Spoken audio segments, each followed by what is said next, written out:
नमस्कार, मैं हूं अर्जिता मिश्रा। आप देख रहे हैं सी न्यूज़ भारत। वक्त हो चुका है न्यूज़ बुलेटिन का। जानते हैं फिलहाल की न्यूज़ बुलेटिन पर। बरेली के बहेड़ी नगर में नारायण लंगला रोड स्थित मोहम्मदी मस्जिद के पास संदिग्ध अवस्था में एक युवक का शव बरामद हुआ है, जहां शव मिलने की खबर से ही इलाके में हड़कंप मच गया।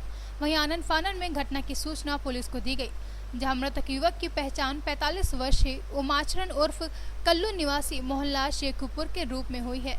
वहीं घटना की खबर परिजनों को मिलते ही घर में कोहराम मच गया है, जहां परिजनों के मुताबिक कल्लू को आज सुबह 5 बजे कोई शख्स घर से बुलाकर ले गया था। बताया जाता है कि युवक को मिर्गी के दौरे पड़ते हैं। उधर मृतक के परिजनों द्वारा शव को पोस्टमार्टम कराने से इनकार करने के बाद पुलिस ने पंचनामा भर शव को परिजनों को सौंप दिया। बरेली से सी न्यूज़ संवाददाता वाजिद की रिपोर्ट। चांदन प्रखंड के ग्रामीणों ने भूमि सुधार एवं राजस्व मंत्री बांका सांसद से अविलंब सर्वे का काम बंद करने की मांग की है, जहां बांका चांदन कोरोना काल में बचे और बचाओ बिहार सरकार के द्वारा जमीन सर्वे का कार्य तत्काल अविलंब बंद करो के तत्वाधान में चांदन प्रमुख पलटन यादव के आवास पर बड़फेरा तेतिया पंचायत के पूर्व मुखिया जयप्रकाश बरनवाल की अध्यक्षता में एक बैठक बुलाई गई, जहां इस बैठक में जमीनी संबंधित सर्वे को लेकर चांदन प्रखंड क्षेत्र के वर्तमान एवं पूर्व जनप्रतिनिधियों के साथ साथ सैकड़ों ग्रामीणों बुद्धिजीवियों ने इस वैश्विक महामारी कोरोना काल में सर्वे का कार्य होने के विरोध में एक प्रस्ताव लिखा है। विधायक सुरेश प्रसाद यादव जी जो यहाँ थे, उन्होंने विधानसभा में क्वेश्चन किया था कि ये तीनों प्रखंड पहाड़ी क्षेत्र है, इसलिए चकबंदी के लायक भूमि यहाँ नहीं है, थोड़ी थोड़ी भूमि है, गरीब की ज़मीन चली जाएगी, इसलिए चकबंदी से तीनों प्रखंडों को मुक्त किया जाए और पुनः सर्वे बहाल किया जाए।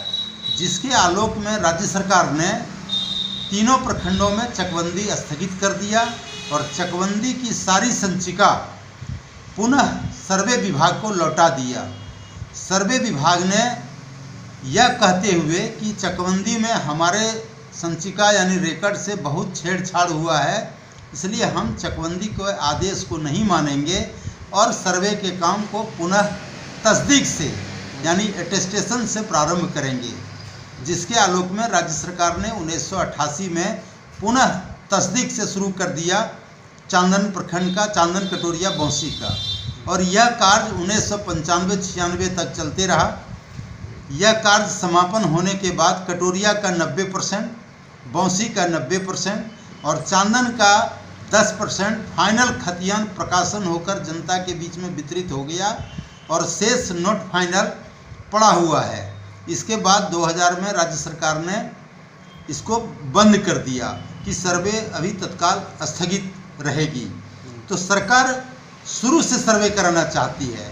आखिर 1970 से लेके अब तक 50 वर्षों में बिहार सरकार के माध्यम से आम जनता की गाढ़ी कमाई का टैक्स का पैसा सभी के वेतन और पेंशन में भुगतान करोड़ों नहीं अरबों नहीं कई अरब कर दिया, तो पुनः सरकार उसको फाइनल ना करके नए सिरे से क्यों कराना चाहती है? इसमें कई एक समस्याएं उत्पन्न हो जाएगी, इसलिए पुराने सर्वे को ही बहाल रखना चाहिए और नया सर्वे को बंद करना चाहिए। अगर बंद नहीं होता है सर्वे का काम, तब आप क्या करने जा रहे हैं? तब हम और हमारा जितना बुद्धिजीवी मंच है, इसमें बहुत सारे लोग हैं। आपको पता होगा कि आदरणीय जयप्रकाश बरनवाल पूर्व मुखिया बड़फेड़ा तेतरिया के अध्यक्षता में एक छोटा सा बैठक हुआ था, जो हमसे भी ज़्यादा बुजुर्ग और उम्रदराज लोग हैं, जो हमसे बेहतर सर्वे को समझता है, उन लोगों का आह्वान है। उसमें मेरी भी सहभागिता रहेगी कि हम लोग उच्च न्यायालय का दरवाज़ा खटखटाएंगे और जो न्यायालय का आदेश होगा वह मान्य होगा। न्यायालय से ऊपर कोई नहीं है, न राज्य सरकार है ऊपर और न हम हैं ऊपर। आपका नाम? पलटन प्रसाद यादव, पूर्व प्रमुख चांदन। नहीं होना चाहिए, क्यों नहीं होना चाहिए? अभी पहले कोरोना वायरस है, सरकार ने 2 गज की दूरी पर रहने को कहा है और मास्क नहीं पहनने पर जुर्माना लगता है। तीसरी बात, कोई जाने आने का चांदन साधन नहीं है। और सबसे बड़ी बात, 1970 से नया सर्वे शुरू हुआ, 2020 बीत गया, 50 वर्ष में जब सर्वे नहीं पूरा हुआ तो ये लोग कौन सर्वे करेंगे? अभी ऐसी स्थिति में कोरोना वायरस के स्थिति कोरोना वायरस नहीं होना चाहिए। और बहुत आपके यहाँ आम सभा कब? आम सभा 16 को किया गया। 16 तारीख हाँ, हो गया मैंने हो गया। हाँ, हम उसमें लोगों ने क्या किया? हम विरोध लोगों ने विरोध किया और हम लोग कॉपी अभी डीएम को दी है, राजस्व मंत्री को भी हम लोग कॉपी दिए हैं।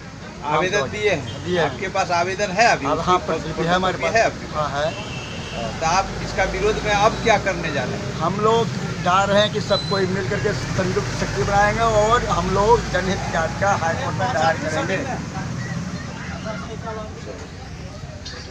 मेरी पत्नी थी पूर्व मुखिया बोड़ा सुइया 2006 में, अच्छा, और मैं ग्राम कौआद का वासी हैं, ग्राम पंचायत बोड़ा सुइया।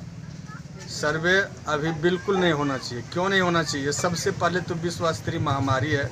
दूसरी बात है कि चुनाव सामने में है। आज तक इतना दिन में सर्वे नहीं हुआ और एक महीना जब चुनाव इधर है तब कहता है सर्वे कराएंगे। तीसरी बात है कि अभी किसान का जो फसल सामने है, धान, उसका भी जो उसको तैयारी करना है, तो ऐसी स्थिति में सर्वे बिल्कुल नहीं होना चाहिए। हम लोग इसका पुरजोर विरोध करते हैं। आप वहाँ से आने में ब्लॉक तक कितना किलोमीटर है? वहाँ से आने में 20 किलोमीटर, लेकिन गाड़ी की साधन होता है? नहीं अब मिलती है? गाड़ी बिल्कुल नहीं मिलती। अभी हम लोग मोटरसाइकिल से आते हैं। उसके बावजूद यहाँ चांदन से ग्राम बड़ा पश्चिमी कटसगरा की दूरी 50 किलोमीटर है। वहाँ के लोग कैसे आए? मतलब गरीब गुरुआ जो है बिना गाड़ी का तो नहीं आ सकते, नहीं आ सकते, साधन नहीं है। ऐसी स्थिति में भारी तकलीफ होगा, इसलिए सर्वे इस समय नहीं होनी चाहिए सर्वे। क्या नाम बताया आप? शंभू प्रसाद यादव, ग्राम कौआदा। जहाँ पे अंचल से जो लेखा जोखा या जिला मुख्यालय से जिस आधार पे मिल रहा है, उस आधार पे जिसका इनकम्प्लीट है, उसका तो इनकम्प्लीट चीज को रिविजनल सर्वे का जो भी रिकॉर्ड हमारे पास आएगा उसी के उपलब्ध डाटा के आधार पर ही हम लोग काम करेंगे। अगर वो नहीं है हमारे पास उपलब्ध, रिविजनल सर्वे बहुत जगह कंप्लीट नहीं हुआ, आधा अधूरा रह गया, तो हम उसको नहीं मानेंगे। जैसे चांदन का लिया जाए तो चांदन में लगभग नहीं के बराबर है, तो वो जो रिविजनल सर्वे हुआ है यहाँ, और हम लोग को जानकारी मिली है ऑफिशियल जानकारी भी मिला है कि यहाँ रिविजनल सर्वे नहीं हुआ है, लेकिन नॉट फाइनल है। सर थोड़ा हम सुनने में चाह रहे हैं कि वास्तविक पर्चा के बारे में क्या करना चाह रहे हैं, जिसको कि 2010 साल से जिसका रसीद कट चुका है और खतियान किसी और का है और वास्तविक पर्चा उसके नाम से कट। बांका से सीनियर संवाददाता राकेश की रिपोर्ट। मधुबनी के बाबूरही थाना क्षेत्र में देर रात तेघरा चौक से दक्षिण पीपल पेड़ के पास एक तेज रफ्तार लापरवाह टाटा 407 ने बाइक सवार को कुचल दिया, जिससे उसकी मौके पर ही दर्दनाक मौत हो गई। वहीं बाइक पर सवार दूसरे युवक की हालत नाजुक बनी हुई है, जिसे बेहतर इलाज के लिए सदर अस्पताल मधुबनी रेफर कर दिया गया है। बता दें, रात्रि गश्त पर एसआई रविंद्र कुमार अपने पुलिस बल के साथ निकले हुए थे, जहां उन्होंने तेघरा चौक पर भीड़ को देखा। वहीं मौके पर पहुंचने के बाद पता चला कि सड़क दुर्घटना में एक युवक की मौत हो गई है। मधुबनी से सीनियर संवाददाता अनिल की रिपोर्ट। संत कबीर नगर क्षेत्र में पंचायत बगौली अंतर्गत ग्राम पंचायत गौरा के प्रधान महेंद्र यादव द्वारा सरकारी योजनाओं का क्रियान्वयन पारदर्शिता के साथ कराया गया, जहां पंचायत भवन का कायाकल्प, शौचालय, खड़ंजा, नाली इंटरलॉकिंग, सीसी रोड का निर्माण कार्य भी कराया गया है। हमारे द्वारा सरकार की जो चलाई गई योजनाएं हैं, में जो गाइडलाइन के हिसाब से काम किया जा रहा है। क्या क्या हुआ अब तक? अब इसमें देखिए, पंचायत भवन का मरम्मत, टाइल्स निर्माण है, सीसी रोड है, इंटरलॉकिंग है, सामुदायिक शौचालय है, गाँव सभा के व्यक्तिगत लाभार्थियों की पशु शेड है,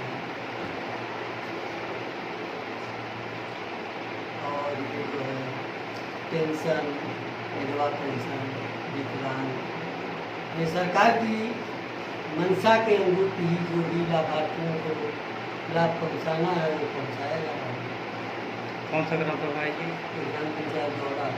क्या नाम है आपका? मेरा महेंद्र यादव। संत कबीर नगर से सीनियर संवाददाता नईम की रिपोर्ट। आगामी त्योहारों को लेकर बरेली वरिष्ठ पुलिस अधीक्षक रोहित सिंह सजवान ने रूट चेकअप किया, जहां इस दौरान सुबह सुबह दफ्तर पहुंचे रोहित सिंह सजवान ने अचानक पैदल ही गश्त करते हुए चेकिंग शुरू करते हुए कचहरी स्थित स्टेट बैंक ऑफ इंडिया की मुख्य शाखा पहुंचे, जहां उन्होंने बैंक परिसर में सुरक्षा को लेकर इंतजाम चेक किए। वहीं सुरक्षा में लगे पुलिस कर्मियों की ड्यूटी चेक कर मैनेजर रूम में जाकर सीसीटीवी कैमरों का हाल जाना। अभियान चला रखा, कितनी बैंकों का आपने रैंडम चेकिंग की और क्या क्या उसमें चेक किया? हाँ, जनपद बरेली में लगभग 300 के आसपास बैंक हैं, जिसमें कि सबसे अधिक बैंक थाना कोतवाली में पड़ते हैं। इसी तरह से देहात के क्षेत्रों में भी बहुत अधिक बैंक हैं, जिसमें कि आगामी त्योहारों के दृष्टिगत सुरक्षा व्यवस्था को बढ़ाया जा रहा है, जिसमें कि प्रत्येक बैंक पर पुलिसकर्मी लगाए जाने के लिए बताया गया है। और इस तरह से जो आगामी त्यौहार में जो लेन देन होगा वो बढ़ेगा, जिससे कि कोई लूट या इस तरह की घटना ना हो, उसके लिए पुलिसकर्मियों की व्यवस्था की जा रही है। आज जिन बैंकों में आपने चेक किया उनमें हाँ, मैं जो सबसे बड़ा बैंक जो SBI है यहाँ पे, उसमें गया था। वहाँ पे जो अच्छी व्यवस्था है, वहाँ पे CCTV कैमरे भी लगे थे और पुलिसकर्मी भी। मेरा जो उद्देश्य था जाने का ये था कि वहाँ पे पुलिसकर्मी जा रहे हैं कि नहीं जा रहे हैं। उसके बाद वहाँ का जो रजिस्टर चेक किया गया, जिसमें ये देखा गया कि वो पुलिसकर्मी भी नित्य प्रति जा रहे हैं और वहाँ पर जो CCTV हो या अलार्म हो उसको चेक किया जा रहा है। कुछ इसके अलावा महिला पुलिसकर्मियों को भी तैनात किया गया है आपके द्वारा, तो वो क्या CCTV और सब काम नहीं कर रहा है? हाँ, जैसे उसमें जो पुलिसकर्मी को रूटीन जाना होता है अपने उसमें बैंकों में, तो जहाँ नहीं काम कर रहे हैं उनको बताया जा रहा है कि वो उनको सही करवा लें। और उसका जो कई बार जो हमारा कैमरा होता है वो दाएं बाएं हिला हुआ होता है, जिससे कि कई बार जो घटना होती तो वो जो अभियुक्त है वो उसमें पहचान में नहीं आ पाता उससे, तो उनको भी सही करने के लिए बता दिया गया है। कुछ महिला कर्मचारियों को पुलिस, हाँ, थानों में जो महिला पुलिसकर्मी है वो काफ़ी अधिक संख्या में, तो उनके उपयोग के लिए उनकी ड्यूटियाँ भी बैंकों में लगाई जा रही हैं, जिससे कि वो असले के साथ बैंकों में ड्यूटी करें। बरेली से सीनियर संवाददाता विनय चौहान के साथ ब्रजेश वर्मा की रिपोर्ट। अभी के लिए न्यूज़ बुलेटिन में बस इतना ही। देश दुनिया की तमाम खबरों के लिए बने रहिए सी न्यूज़ भारत के साथ। हर खबर आपके साथ, आपके